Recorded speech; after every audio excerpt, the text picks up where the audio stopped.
Since this story broke, the WBZI team has left no stone unturned. Our Juli McDonald led off our coverage and shared her thoughts on how the story evolved. So, Juli, you were there from the very beginning. What were people telling you then? Well, we were first assigned this story. We learned from Cohasset Police about this report of a missing woman in their community Thursday, January 5th. So I got in touch with some of her friends along the South Shore, as well as her close friends in Washington, D.C., where we know that she commuted every week for work.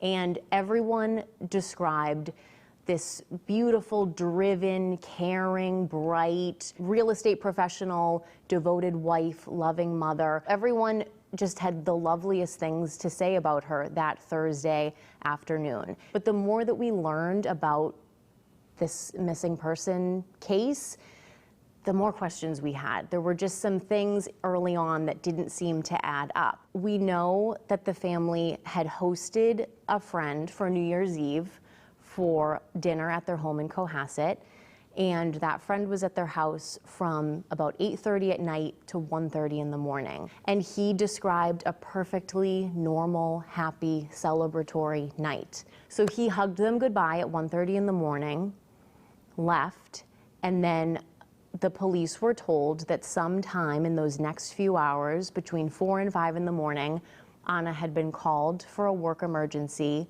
and as she usually did, would have caught a ride to the airport and taken a flight from Logan down to DC to respond to this work emergency.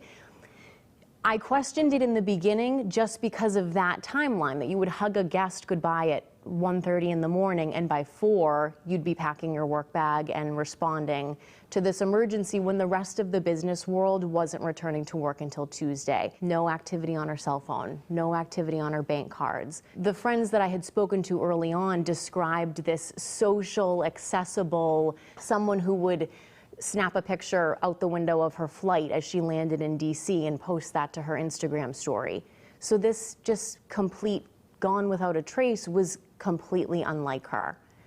But these friends didn't find out that she hadn't been seen or heard from for 3 days after that. And did they think that was strange that no one had reported her missing during all that time? Some of the friends along the South Shore said that she had a demanding job that could be 24/7, but at the same time, she's a mother. We know that she was very devoted to these 3 very young children, and so that was off for some friends, that she wouldn't be calling to check in with the kids all day Sunday, all day Monday, all day Tuesday. Then it was on Wednesday that the husband, Brian Walsh, started to make calls to friends of theirs saying, have you seen Ana? Have you heard from her? At what point did all of these friends who were so supportive of the husband and so supportive of her and saying that, you know, that they don't think he was involved in anything sinister, has any of that now changed? Even after his arrest, when we only knew what he was being charged with, misleading investigators, there still were friends that I was speaking with who were saying, this is a distraught husband, and let's just wait and see what we learn in court on Monday.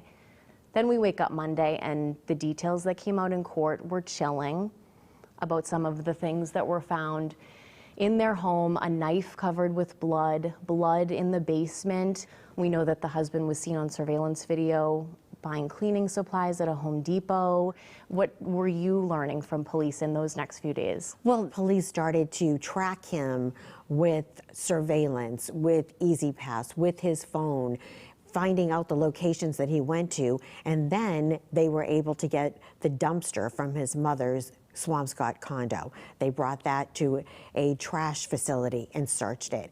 And our sources are telling us at that point they found trash bags with blood, a hacksaw, a hatchet, the cleaning supplies, all of it kind of showing and painting a very, very different picture than was painted very early on when she was first reported missing. I think people are wondering, okay, so what happens next? Can he be charged? And the answer is yes, even without a body, even without finding any remains. If the police are able to, and prosecutors, put together a strong circumstantial case with all of the evidence that they've been able to piece together, they certainly can still bring charges. This is one of those stories that, like, when I get home from work, you can't stop thinking about it. 2 of Ana's little boys are the same ages as my children, so you can't help but think about what children need from their mother and how frightening this has been for them. Thank you so much for sharing all of this. I know it's been a lot covering this story, and we really appreciate all your hard work, so thank you.